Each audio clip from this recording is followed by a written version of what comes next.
নমস্কার বন্ধুরা, আমরা আপনাদের আইসিআরসি পেজের মধ্যে স্বাগত জানাই। আজকে আমরা ব্রাদার রাহুল এবং তার শিক্ষার বিষয়ে একটু আলোচনা করব। ব্রাদার রাহুল তিনি ইসলামিক স্কলার এবং তিনি অনেকগুলো ডিবেট করে থাকেন, এবং আমাদের প্রিয় ভাই, প্রিয় বন্ধুটা ব্রাদার পার্থ দাসগুপ্তর সাথে তিনি ডিবেট করেছিল। যাই হোক, বিষয়টা এখন আমরা তার একটি বিষয়ে, একটি শিক্ষার উপরে আমরা কিছু প্রশ্ন তুলব আর দেখব তিনি যা সমস্ত কথা বলেছেন তা কি যুক্তিযুক্ত এবং প্রমাণিক, না তিনি কাল্পনিকভাবে কথা বলতেছেন। সর্বপ্রথমে আমি বিশ্বাস করি বা মনে করি যে হিউম্যান রাইটসের উপরে প্রত্যেকটি ব্যক্তির অধিকার আছে তার বক্তব্যকে সামনে রাখার, ক্রিটিসাইজিং করা, ক্রিটিসাইজ সহ্য করা। এটি হচ্ছে হিউম্যান রাইটসের একটা পার্ট হওয়া উচিত। প্রত্যেকটি ব্যক্তির অধিকার থাকা উচিত, সে কোনো কিছুকে স্বইচ্ছায় গ্রহণ করতে পারে এবং সে স্বইচ্ছায় ছেড়ে দিতে পারে। আসি ব্রাদার রাহুলের বিষয় আমরা দেখি, ব্রাদার রাহুল কী বলতে চান। হিন্দুরা তারা বলে সবসময় সবসময় এই কথাটা বলে যে হিন্দু এমন একটা ধর্ম যে ধর্মটি সবসময়তে সব মতকে সম্মান দেয়। হিন্দু এমন বৃহৎ একটা ধর্ম যেখানে অনেকগুলো দল আছে, অনেকগুলো দেবতা আছে।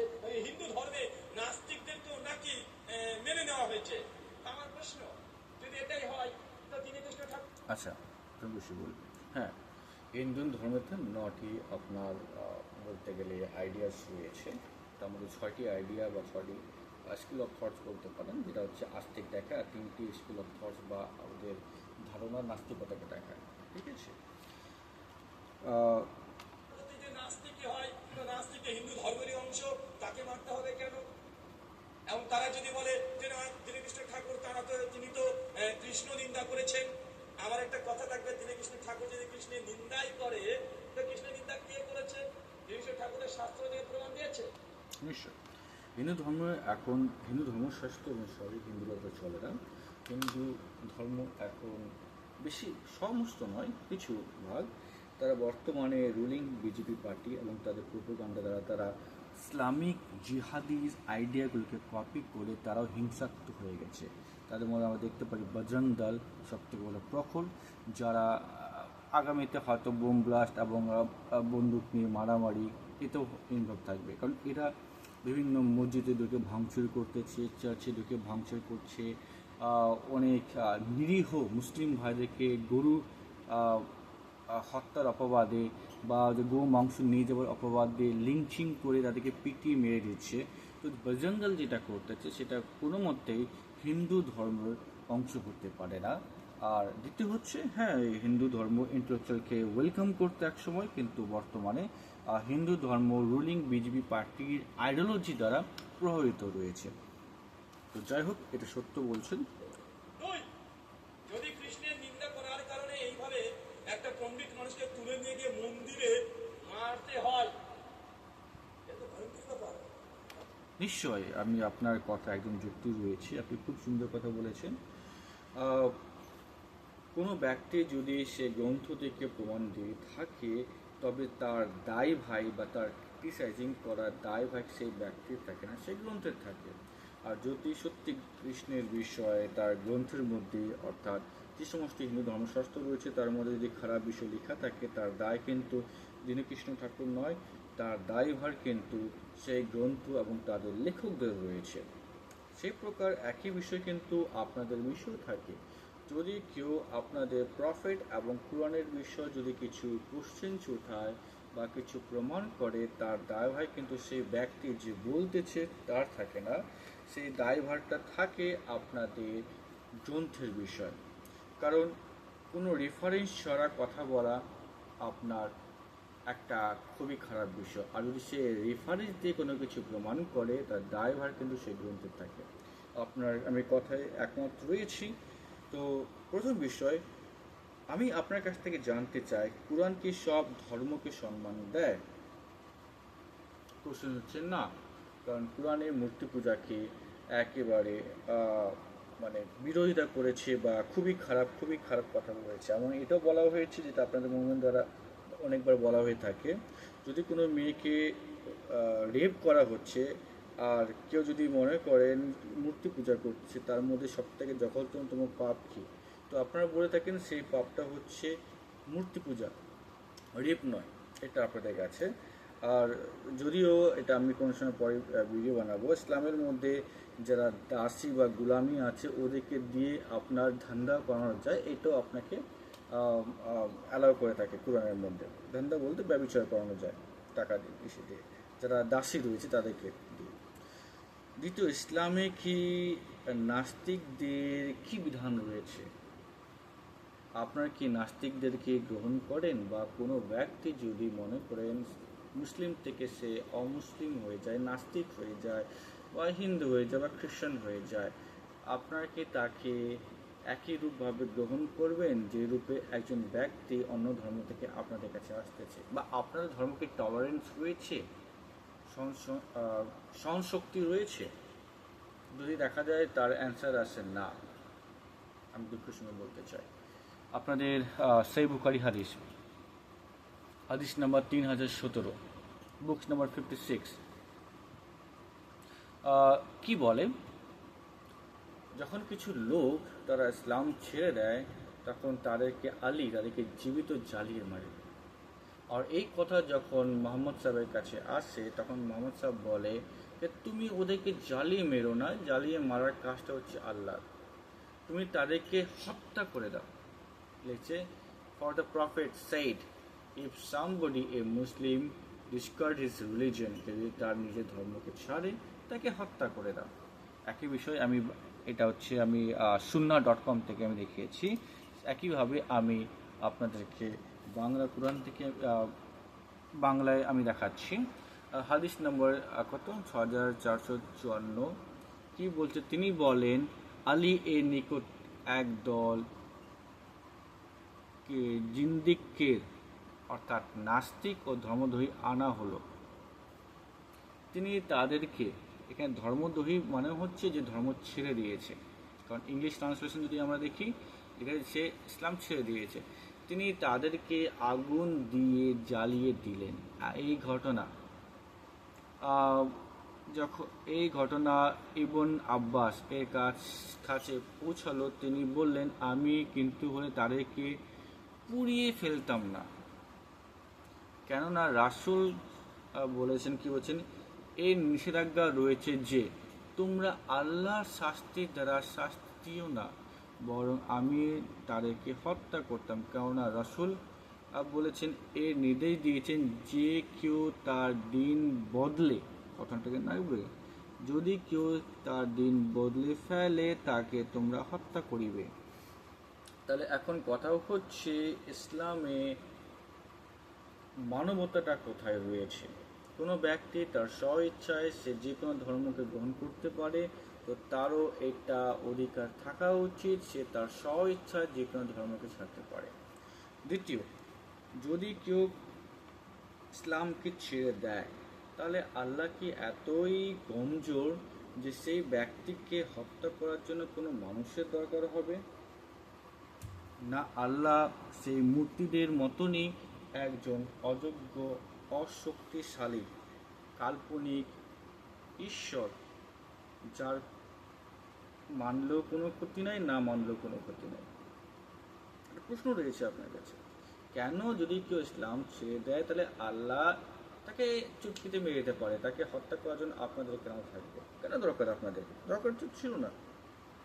শুধু তাই নয়, যদি কেউ ইসলামের বা মোহাম্মদ সাহেবকে যদি অপমান করত, তো তাকেও কিন্তু হত্যা করা হতো। ইবনে তাইমিয়াতে লেখা আছে, যারা হযরত মুহাম্মদকে ইনসাল্ট করবে তাদের বিরুদ্ধে যেন তলোয়ার ওঠা হোক বা তাদেরকে হত্যা করে দেওয়া হোক। তো এখন এই সমস্ত বিষয় রয়েছে যে কি, কেন? যদি আপনারা অন্যের ক্রিটিসাইজ করেন আর যদি গ্রন্থ থেকে দেখান, আর যদি সেটা যথাযথ হয়ে থাকে, তো যদি কেউ আপনাদের গ্রন্থ থেকে দেখিয়ে যদি আপনাদের ক্রিটিসাইজ করে, তাকে কেন হত্যা করতে হবে? আর যদি মোহাম্মদ সাহেব এতই আপনাদের আল্লাহর প্রিয় হয়ে থাকে, তাহলে কেন আপনাদের আল্লাহ কাউকে হত্যা করার জন্য কোনো ব্যক্তির দরকার। এটা কি দেখায় না যে আপনাদের আল্লাহ অকেজো, যার জন্য কোনো ব্যক্তি দরকার? আমি একটা বিষয় বারবার বলতে চাই, যদি কোনো ধর্মকে বাঁচানোর জন্য এবং সম্প্রসারণ করার জন্য হিংসার সাহায্য নিতে হয়, আমি আবার রিপিট করি, যদি কোনো ধর্মকে বাঁচানোর জন্য এবং সম্প্রসারণ করার জন্য হিংসার সাহায্য নিতে হয়, তার মানে হচ্ছে সেই ধর্ম মিথ্যা। কেন আপনাদের ধর্মকে বাঁচানোর জন্য, অর্থাৎ যদি কেউ ইসলাম ছেড়ে দেয় বা কেউ ইসলামে ক্রিটিসাইজ করে, তাকে হত্যা করতে হবে? আর যদি হত্যাই করতে হবে, তাহলে আপনাদের আল্লাহ না করে আপনাদের দায়িত্বটা কেন রয়েছে? আপনাদের আল্লাহ কি অকেজো? প্রশ্ন উঠে। আপনার রঙ্গিলা রসুল নামে একটি বই আপনার পণ্ডিত M.A. চমুপ্তি দ্বারা লেখা হয়েছিল 1994 সালে, আর যেখানে মোহাম্মদ সাহেবকে ক্রিটিসাইজ করা হয়েছিল।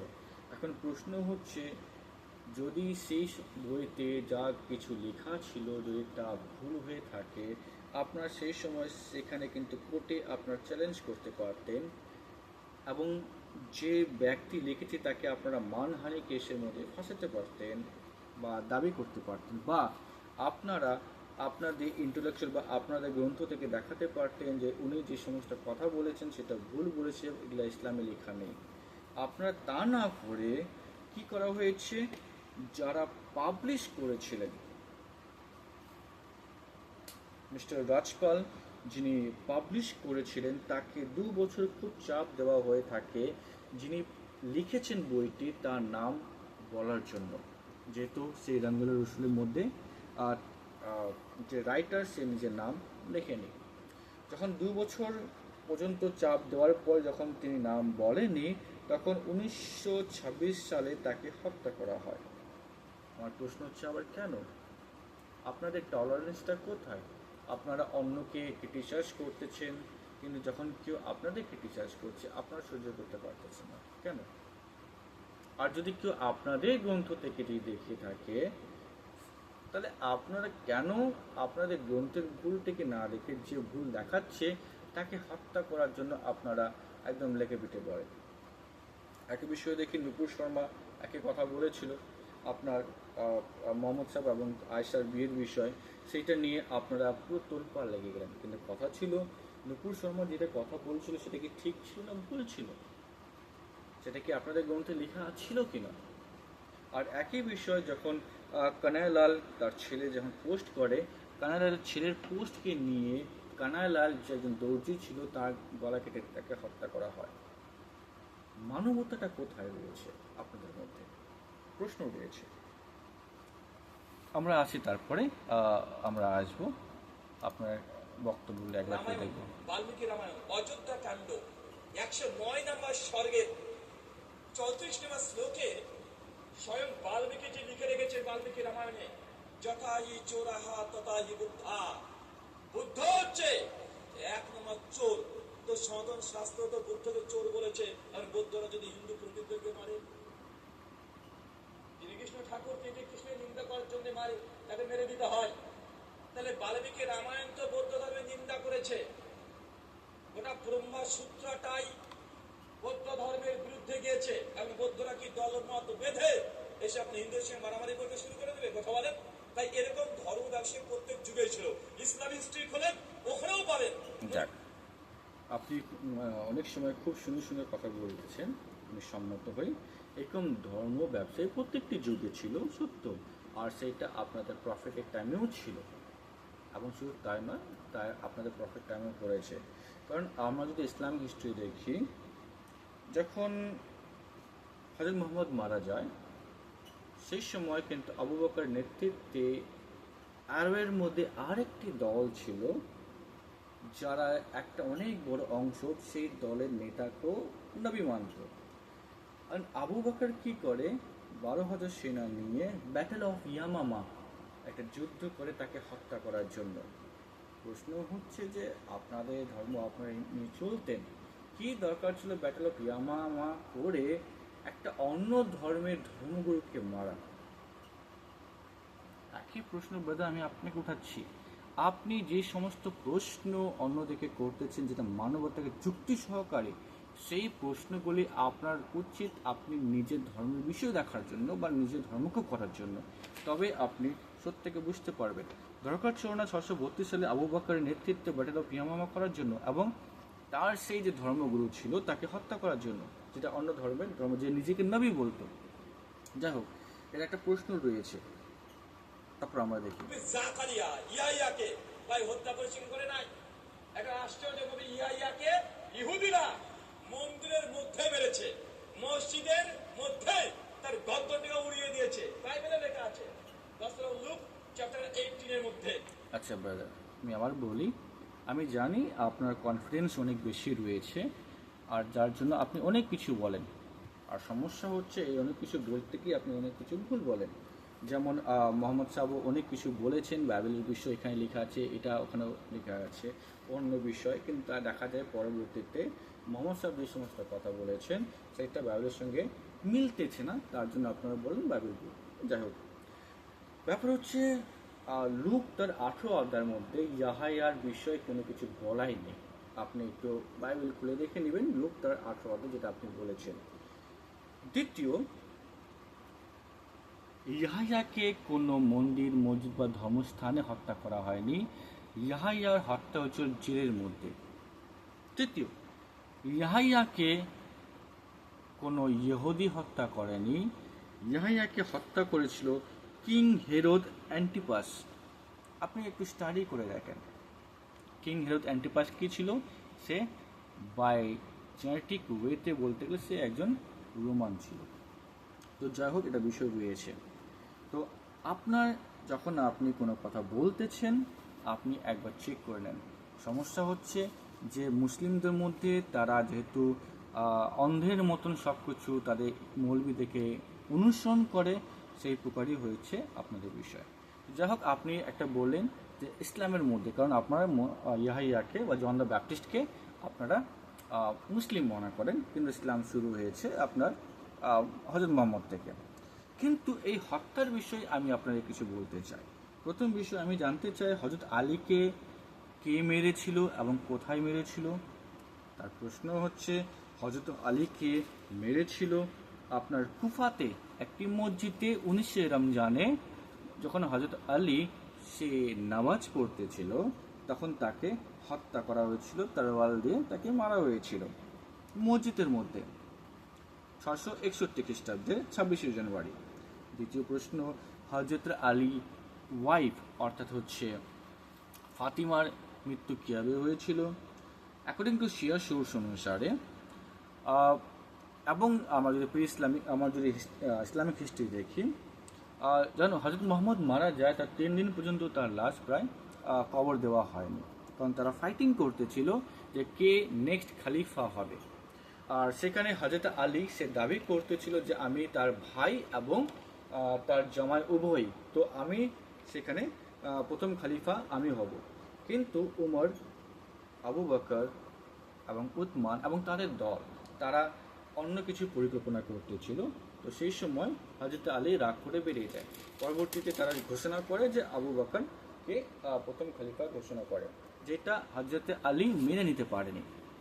তারপর কি হয়, যখন মোহাম্মদ সাহেবের তার জানাজা হয়ে যায়, তারপরে কি করে, যেহেতু আলী আবু বকরের নেতৃত্বকে গ্রহণ করতেছিল না এবং তাকে ভয় পাওয়ানোর জন্য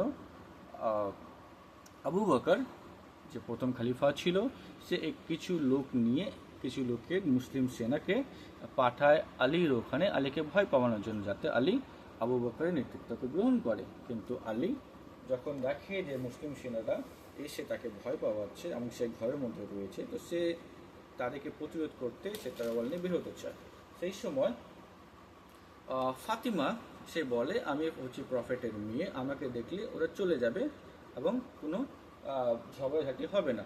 আর যখন ফাতিমা সেই সময় 6 মাসে অন্তঃসত্ত্বা ছিল অর্থাৎ গর্ভবতী ছিল, সে যখনই ঘরের দরজা খুলতে যায় সেই সময় আবু বকরের সেনারা দরজার মধ্যে আঘাত করে এবং সেই দরজা ফাতিমার উপরে পড়ে যায় এবং সে আহত হয়, এবং সেই যেহেতু সে অন্তঃসত্ত্বা ছিল এবং আহত হয়, তার কারণেই কিছু সময় পরে সে মারা যায়। তো দেখা যেতে পারে যে ফাতিমার মৃত্যুর পরোক্ষভাবে কারণ কিন্তু আবু বকর ছিল। দ্বিতীয় আসি আমরা, হযরত উমর, তার মৃত্যু কীভাবে হয়েছিল। হযরত উমরের মৃত্যু হয়েছিল মসজিদ এ নবীতে 644 খ্রিস্টাব্দে মদিনাতে। তাকে হত্যা করা হয়েছিল। আর হত্যা করনেওয়ালা কে ছিল? মুসলিম ছিল। আলীর হত্যা করনেওয়ালা কে ছিল? মুসলমান ছিল। ফাতিমার হত্যা করনেওয়ালা কে ছিল? মুসলিম ছিল। হযরত উমরকে হত্যা করা হয়েছিল তার বাড়িতে 656 খ্রিস্টাব্দে। কেন? কে হত্যা করেছিল? একজন দাস। দাস প্রথার বিষয়ে আমি কোনো সময় ভিডিও তৈরি করব। ইসলামে খুব দেখায় যে ইসলামের মধ্যে দাসদেরকে স্বাধীন করেছে, কিন্তু তা নয়। উমর তার খলিফার হুকুমতে দাসদের উপরে অত্যাচার অনেক বেড়ে যায়, এবং এতে কি হয়, একজন দাস সে সহ্য করতে না পারে, সে কি করে যে আমি তো মরবই, কিন্তু আমি উমর যে আমাদের উপর এত অত্যাচার করতেছে, উতমান যে আমাদের উপর এত অত্যাচার করতেছে, আমরা তাকেও হত্যা করব। এখন সে কি করে, সে চাকু নিয়ে সে উতমানকে আঘাত করে এবং সেখানে উতমান মারা যায়। ওকে মারনেওয়ালা কে ছিল? সে দাস ছিল, সে দাসও মুসলিম ছিল। চলে আসি আমরা হযরত মুহাম্মদের মৃত্যু কীভাবে হয়েছিল। 8 জুন 632 খ্রিস্টাব্দে তার মৃত্যু হয়েছিল, এবং মৃত্যুর কারণ ছিল বিষ দেওয়া। খাইবারে তিনি যুদ্ধ করেছিলেন, যুদ্ধ করে তিনি একটা ইহুদি পরিবারের সমস্ত সদস্যকে মেরে দিয়েছিলেন, শুধুমাত্র একজন মেয়ে বেঁচে ছিল। পরে সেই মেয়েটি ইসলাম কবুল করে নিজেকে বাঁচানোর জন্য এবং বদলা নেওয়ার জন্য মাংসের মধ্যে বিষ দিয়ে তাকে খাওয়ানো হয়েছিল। আর তিনি যখন সেই বিষয়ের কারণে তিনি অনেক অসুস্থ হয়ে পড়েন, পরবর্তীতে তিনি খুবই কষ্টদায়ক মৃত্যু হয়। কোথায় লেখা আছে? সহিহ বুখারী ভলিউম নম্বর 3, বুক নম্বর 47, হাদিস নম্বর 7786। তো আমরা দেখতে পারি যে পলিটিক্স অ্যান্ড পলিটিক্যাল মৃত্যু আপনাদের, শুধু তাই নয়, হযরত আলী যে ছেলে ছিল হোসেন, তাকেও হত্যা করনেওয়ালা ছিল মুসলিমরা, যেটা আপনার ইরাকের কারবালাতে হত্যা করা হয়েছে। তো যেই ধর্ম হিংসা দিয়ে শুরু হয়েছে, সেই ধর্মের প্রতিষ্ঠাতারাই হিংসা দ্বারা, নিজের লোক দ্বারাই হত্যা হয়েছে, বিষয়টা রয়েছে। এটা আমি মনে করি আপনাদেরও দেখা উচিত, এটা বিষয়ে আপনাকে চিন্তা করা উচিত। মসজিদের মধ্যে তার গর্দটিকে উড়িয়ে দিয়েছে, বাইবেলে লেখা আছে গসপেল অফ লুক চ্যাপ্টার 18 এর মধ্যে।